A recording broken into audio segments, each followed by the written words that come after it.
Okay, Mario, once again, Sunday, November 9, 2025, continuing with this discussion on this control system that I'm planning on implementing on my own Bumblebee direct drive micro helicopter here. I'm going to explain a little further this schematic here that I've done.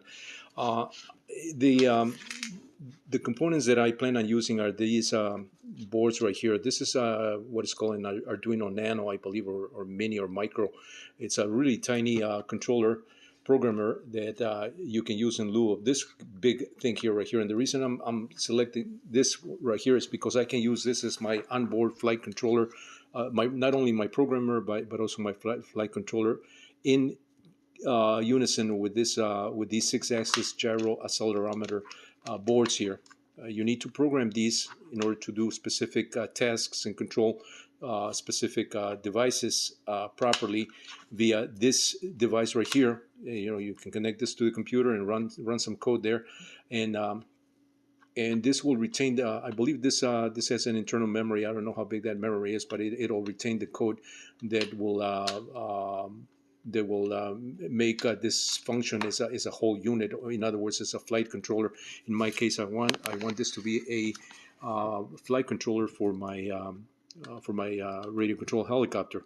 Now, this is nothing new to anybody that does this on a daily basis for a living. So bear with me because I'm kind of getting back on some of this coding. And so this is a little bit new because of these new components here. So, and something that I've avoided over the years because of it is quite tedious when you have to program things from scratch.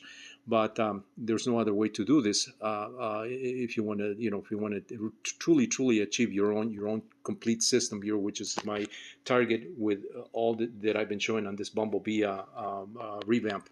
So what I've done here is I've done a sketch here, and hopefully this will be clear to anybody that understands a little bit of schematic diagramming here. So I explained in my previous video that the setup here with a typical control system that is done with just one of those little tiny gyros that I've been using, on my helicopters. And in the old days we just use one single piezo element gyro in line with the tail motor ESC connected to the router channel, and that basically stabilizes. And then you have to tweak your gyro, for centering and for gain. But in this case right here, with a board like this, with a six-axis gyro and accelerometer built into these little boards here, it just makes sense to just use something like this. The nice thing about the setup here is that my helicopter is fixed pitch, so it only requires 2 servos. So that simplifies the